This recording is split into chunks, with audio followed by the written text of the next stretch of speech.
Welcome into this Friday edition of Wiltfong Whiparound. I'm Grace Remington with our Director of Recruiting, Steve Wiltfong. And we are firmly into this 2024 cycle now, so there's a lot of high-profile quarterbacks we need to discuss on today's episode, Steve. Starting with Dylan Raiola.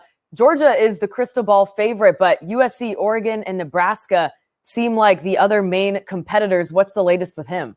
Yeah, you're on it, Grace. The number one player in the top 247. He's going to take some visits in the spring, and talking to the family this week, Georgia and Nebraska are definitely priority visits for them in the spring to get back to Athens, to get back to Lincoln and hang out with that new coaching staff. And then he's in LA a lot. That's where he trains, Grace, with his private quarterback trainers. He was recently at USC before this dead period hit. I expect him to take several visits to see the Trojans again. That goes in line with this training. So those three schools are set up great for early spring visits in March. Again, Georgia was the program that first identified Dylan Raiola way before he was the number one player in the country. He's been to Athens several times in the past. He attended their national championship game victory over TCU. And then Nebraska, he's seen a lot of their coaching staff as of late. They've come to the Phoenix area to see him. He looks forward to repaying the favor and going out there and spending time with Matt Rule, Coach Satterfield and company in a place he's obviously very familiar with, all the family ties. His uncle's the offensive line coach there. His dad's numbers retired, All-American Remington Trophy winner out of Nebraska. So same programs battling it out for Dylan Raiola here with visits coming quickly. Okay, the number 2 quarterback in the cycle and top player in North Carolina, Jadyn Davis. Michigan has been the crystal ball favorite for him, but other teams are still pushing. Any updates with Jadyn Davis? I still really like where Michigan stands with Jadyn Davis. Another program to keep an eye on would be Ohio State. And with Ohio State losing Dylan Raiola, it'll be interesting to see who they really zero in on at the quarterback position. Julian Sayin, committed to Alabama, is a guy that Ohio State recently went out and saw throw. Jadyn Davis, Ryan Day, Brian Hartline, and Corey Dennis went to go see him when coaches were on the road in January as well. So they'd be the program, if I'm Michigan, who I would most fear moving forward. But North Carolina got a visit in January. Clemson, who missed out on the Walker White sweepstakes, they're still all in on Jadyn Davis. Tennessee is a program that he's talking regularly with. Penn State continues to go hard for him as well. But I really like Michigan still in this recruitment, and haven't heard any differently there. I like where Jim Harbaugh and the Wolverines stand, even with all the changes on the offensive staff. All right, top 10 quarterback Jake Merklinger visiting North Carolina in March, but he was also recently offered by Georgia. And this is where it gets kind of interesting because Georgia already have a 2024 quarterback commit in Ryan Puglisi. So what are you hearing about Merklinger's recruitment here? Well, I think that until Dylan Raiola commits, you still got to have a board. You got to maintain. You got to have a plan, and Jake Merklinger is good enough to play at Georgia. He's in state. Todd Monken obviously liked him on film and offered him a scholarship. And if you don't get into the Jake Merklinger sweepstakes, if something were to happen with Dylan Raiola, what's your plan after that? And so Jake Merklinger has been a 3-year starter there in Savannah, and a guy that Monken obviously liked on tape and offered a scholarship to. And he says he's trying to get to Georgia this spring. And in addition to Georgia this spring, he's going to go back to North Carolina that first weekend in March. He had a fantastic visit to Chapel Hill in December. He's really started to click with Chip Lindsey, the Tar Heels' new offensive coordinator. Really enjoyed his time at Mac Brown's house. Obviously, North Carolina is selling in a very exciting offense with Drake May under center as the perceived number 1 pick at the position in next year's draft. So North Carolina is in an exciting position for him. I know he's really been high on Tennessee as well. Visited there during the fall, wants to get back in the spring. Florida's another program that I know he's visited and liked. So some contenders starting to take shape there. Michigan State's another place he wants to get up to this spring, Grace. And I think that he's the top quarterback target on Michigan State's board right now. All right, lots of good options for him. Aaron Nolan, the Well, first of all, he's number 1 in the class for best name, maybe best name ever. Number 11 quarterback. But our Gabby Uridia of our Miami site is reporting that he's visiting the U in March. He also recently received an offer from Alabama in late January. So where do you think Nolan could be leaning? Yeah, so I actually really like Miami's position right now for Prentice Air Nolan. I think that they've done a good job recruiting him, and as Gabby reported, a visit is on deck there. Now, Miami's also, like Ohio State, trying to chip away at Julian Sayin, who's committed to Alabama and saying all the right things. A couple of schools that I thought were in really good position for Air Nolan, and maybe still are in today's landscape, but Texas A&M and Auburn were two programs that I know he was excited about that now have quarterback commits in that class, with Anthony Maddox recently jumping in for the Aggies and Walker White, as we said, choosing Auburn over Clemson. And so Walker White really enjoyed his visit to Alabama at the end of January. He said that the Crimson Tide are talking about taking 2 signal callers again in that cycle.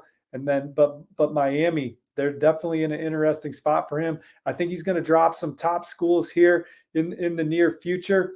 And certainly the Hurricanes will be in there. All right, let's talk about Danny ONeill, ranked the 5th best player in the state of Indiana. He has several visits coming up, but he seems to be favoring the Colorado Buffaloes, as a lot more people are with Coach Prime there. What are you hearing about the 3-star quarterback? Well, I know he had a great visit to Colorado in January, and that was a big needle mover for him. Has a pre-existing relationship with offensive coordinator Sean Lewis, and really enjoyed his time with Coach Lewis, and that offense is one that he could see himself thriving in. And certainly getting a chance to spend time with Coach Prime, him and his mom both enjoyed their time spent with Deion Sanders while they were in Boulder, and see great things ahead with that program. I expect them to get back to Colorado this spring. I know that's something the family's talking about, but Colorado's not the only school that he's high on. You know, Kentucky's been a program that's been weighing this for a long time, and at one point were for sure the leader for him before they had some coaching changes on staff. But Coach Cohn's back there from the NFL, and I know he likes what Coach Cohn brings to the Kentucky program there with his NFL experience, and then what he did in the 1 year he was at Kentucky 2 years ago before going back to the NFL. Purdue is another program that's been all in on him, first with Jeff Brom, but now the new staff is making an impression. And then with that, Louisville, Coach Brom and his brother, Coach Brom, obviously being together at Louisville. That's a staff he's very familiar with and likes a lot. But a visit to Illinois in January was also an exciting one for him. I think he sees that as a program on the rise. He's been to Illinois a couple times. It's only about 90 minutes from the west side of Indianapolis. So very convenient campus to get to from the Indianapolis area. So those are some of the contenders for arguably the Midwest top passer in 2024. All right, one more recruit we want to touch on here, and that's Aaron Butler, the 4-star athlete, top 10 athlete in the country. He backed off his commitment to USC a couple weeks ago and reopened his recruitment.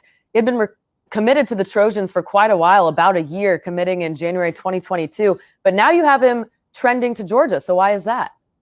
Well, I joined Greg Biggins with the 24/7 Sports Crystal Ball forecast Thursday morning. Greg put his in Wednesday night, but that's when the buzz really picked up for Georgia and their position. I think conversations have been really strong with Kirby Smart, Coach McClendon, and that Georgia staff. And Greg Biggins did a story in late January about his visit to Georgia, and he loved everything about it. And he talked about the kind of competition that you would have in practice, going up against the best defense in the country in practice. And obviously Georgia winning the last 2 national championships, the type of stage that is, the culture of the program, his relationship not only with BMAC and Coach Kirby Smart, but even Fran Brown, the DB's coach.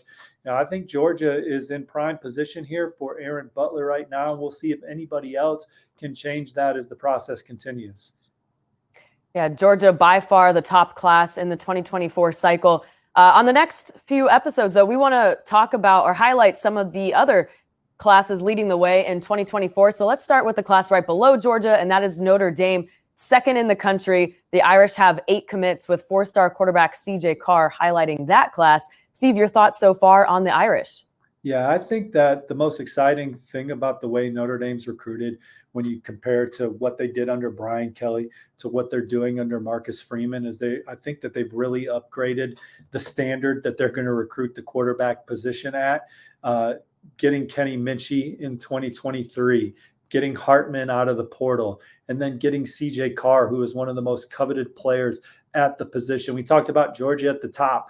Obviously they have Puglisi committed. They're in the middle of it for Raiola. They just offered Merklinger. CJ Carr had a committable offer from Georgia early in the process as well. Obviously a Michigan legacy. Michigan State was in the thick of that one, but it's Notre Dame that wins out for one of the most talented passers in the country.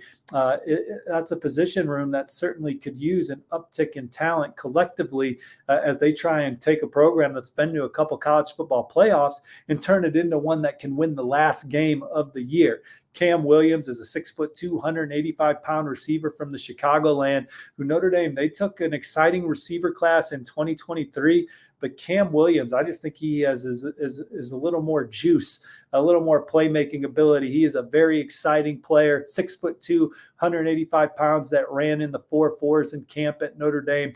A big pickup for them as they try and get more explosive plays from their offense. And then Aeneas Williams is a 5'10", 200-pound running back from Missouri, who kind of reminds of Kyron Williams. He's a guy that scored 35 touchdowns in 9 games, Grace. He can run, he can catch the football, brings a lot of versatility to the backfield. And so I think those three guys right there make for an exciting nucleus to a Notre Dame class that ranks number 2 nationally. They're trying to finish in the top 10 for a 5th straight cycle, and they're in the middle of it for several other major targets moving forward. That starts with top 247 linebackers Peyton Pierce and Kingston Viamu Asa from Powerhouse St. John Bosco. Notre Dame's at the top or near the top for both after talking to sources with knowledge of those recruitments. Defensive back John Mitchell out of Jacksonville, Mandarin, is someone that I think Notre Dame's well positioned for, although Alabama just offered him. Kennedy Urlacher, the son of Chicago Bears great Hall of Famer Brian Urlacher. He's the guy that Notre Dame has really prioritized. And then athlete Davis Andrews out of Utah. That's another name that Notre Dame fans should get to know. He's someone that's high on Notre Dame, and the feelings are mutual. But Bryce Young, the legacy recruit from the Carolinas, I continue to like where Notre Dame stands with him. And then obviously Justin Scott, he's the big fish out there, Grace, 5-star defensive lineman. Notre Dame is certainly well positioned for him, but other programs trying to make a move include Georgia. Trey Scott went up to see him play basketball in January. He's going to return the favor at some point and get down to Athens. He had a decision date set. Not going to make that decision now, obviously, is Georgia, Ohio State, some of the other programs. USC is definitely in there for Justin Scott. Those are programs that have slowed that one down. But what we do know is that Notre Dame's tracking for another fantastic recruiting class under Marcus Freeman and the staff. All right, Florida State is a school that we're going to be talking about a lot this year. First of all, they're returning 87% of their on-field production. That's tops in the country. They have a top 20 2023 recruiting class, and now their 2024 class is following pace. 4th in the country with 9 commits, including 5-star running back Cameron Davis. What do you like about FSU's class so far? Well, Grace, Florida State, I think, was one of 3 programs this past year to have a top 10 offense and a top 15 defense, joining Georgia and Alabama. And I still think that this is a program that has a roster that's on the rise, right? But great coaching, in my opinion, great scheme, player development, putting these guys in position to succeed. And it doesn't hurt when you boast one of the best quarterbacks in college football, Jordan Travis, who's part of that massive group that's coming back this year. But when you look at this 2024 recruiting class and what they could inject into this Florida State program, its offenses, it reminds you of the offenses that they had when they were a championship caliber program. You talked about right off the top, 5-star running back Cameron Davis. He's got a skill set that reminds me of Cam Akers, the number 2 running back in the land per the 24/7 Sports Composite. 5'10", 200 pounds, can run, can make people miss, versatile, just a terrific, outstanding football player. The one area where Florida State's offense, again, was a top 10 offense, it could use a little jolt, is just more guys that can touch and score, guys that are just threats for chunk plays all the time. Certainly, Johnny Wilson's is a bit of a mismatch for teams, and then maybe Winston Wright is someone coming off injury that can be a burner for them. But when you look at this 2024 class, you're like, man, Camden Fryer and Tawaski Abrams, those are guys that can be instant impact players for them, just with their ability to make people miss and pull away from people. I mean, Fryer's obviously a Florida State legacy. His dad helped the Noles win the 1993 national championship. So how cool would it be if he could come in there and help the Seminoles get back to that as a program? And then but him and Abrams, they give Florida State something that they don't have much of in that room, even though the offense as a whole is still one of the more high-powered ones in college football. Luke Krummenhoek, this quarterback committed to them out of Savannah Benedict Military School. He's in our top 100 at 247 Sports, 6'4", 190 pounds. I think he is one of the best quarterbacks in the country. Florida State had him in camp 2 years ago before he started a high school game, offered him a scholarship. When he committed to Florida State, he had offers from just like Georgia Southern and no disrespect to those G5 programs, but Norvell and company way out in front on him. You're starting to see more schools try and come in and offer, but this is a guy that I think can come in next year and instantly push for time in a room that's going to have an opening. But 24 touchdowns passing, another 7 rushing, only 3 interceptions as a junior, but he's a big, strong arm, accurate passer that sees the field well, makes really good decisions, and a guy that Norvell and company identified early, just a massive early pickup that the weight of committing him early only continues to get more impressive as his stock continues to rise as we stack up these quarterbacks in the 2024 cycle. They're in on, I think March could be exciting for Florida State. You know, obviously they're at the top or near the top for 5-star cornerback Charles Lester. I don't expect that one to end in March, but some guys that they're in good shape for include LaWayne McCoy, LJ McCray, BJ Gibson. There's a few guys that have been on campus in January that are really liking Florida State right now, and it's a program that has a ton of momentum. And the guys that are committed in this class, a lot of juice, a lot of dynamic playmaking ability coming to Florida State. A lot to be excited about if you're a Seminoles fan. Yeah, that momentum is palpable. Staying in the ACC, Wake Forest just landed a couple commits, including an NFL legacy. So what can you tell us about them, Steve? Yeah, I like this kid that they landed out of Jacksonville, Atlantic Coast, Camden Hardy, who is he is a 6'3", 220-pound edge rusher, outside linebacker type. His dad, Kevin Hardy, won the Buckus Award for Illinois and was the number 2 overall pick in the draft. Played for the Jaguars, but getting a chance to be at Wake Forest's junior day, getting a chance to camp and work out with Coach Cohn. You know, I think the way Coach Clausen runs his program, those were all big factors in him choosing to play at Wake Forest. Wake Forest has 4 early commits right now. Justin Terrell out of Rome High School in Georgia also committed. Rome High School's got one of the best programs in the Peach State. He had 54 tackles, 7 for loss, helping them go 12-2 and reach the semifinals. But he's a guy that's a tremendous. He comes from a high school program with tremendous culture, now going to a program that prides itself on their culture. But he's an explosive guy around the line of scrimmage as well. So Wake Forest adding guys that I think could be big difference makers for them at the point of attack in the ACC for years to come. All right, let's get into our mailbag questions now. And thank you, everybody, for sending them in. Remember, you can send us your questions every week on Twitter at 247 Sports. We are starting with Nick B, who says, how big of an impact will Tommy Rees's departure make on Notre Dame's recruiting?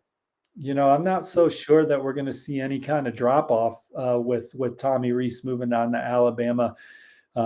Again, I think Notre Dame was just now starting to turn around their quarterback recruiting, and that was a room that he was obviously very responsible for several years. And so it'll be interesting to see who Notre Dame hires as their offensive coordinator. But Marcus Freeman, he's a guy that prides himself on being the lead recruiter for all Notre Dame's top targets. And I think that Notre Dame has a staff full of really good recruiters. So I'm not anticipating any kind of drop-off from losing their offensive coordinator on the trail.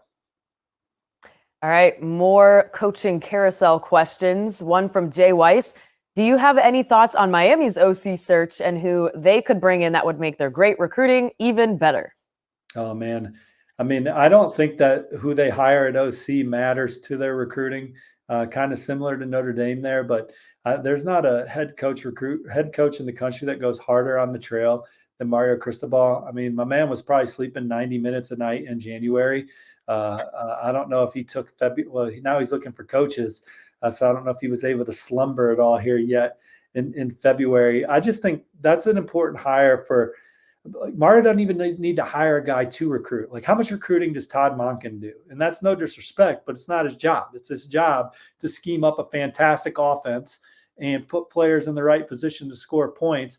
And we got other people on staff that'll bring you some players, right? And that's not to say that Todd Monken hasn't had great conversations with Dylan Raiola or went in home with guys and helped move the needle, because he's obviously a great coach. But my point is, Miami, just hire as good an offensive coordinator as you can possibly get. Don't worry about recruiting. It doesn't even have to be on the resume. Like, Miami's got guys that can recruit. They have a well-oiled machine there right now. And so just get a guy that knows how to scheme up mismatches for your best players to make plays in space. I think Miami recruited some guys that can really be dynamic for them on offense in this last class. There's just the thought of Mark Fletcher and Shavonte Citizen in the same backfield, 220 pounds apiece. That's going to be a load. Fletcher proved he could catch the ball downfield at the All-America Bowl, and Nathaniel Joseph was a major pickup for them. They're starting to get the parts in there. Best offensive line class in the country. It's going to take time. It's not going to be overnight, Miami fans, but a good OC, it's such an important hire for Coach Cristobal. Yeah, I like that. That's good perspective. Okay, our last question from Nittany Nation. How surprised are you that no team in the Sunshine State has been able to get Ja'Juan Seider away from Penn State? Well, I mean, I think that every year Ja'Juan Seider gets overtures from other programs, and I think that he listens to them. But James Franklin, when he was at Vanderbilt and then took the job at Penn State, he brought his whole staff with him.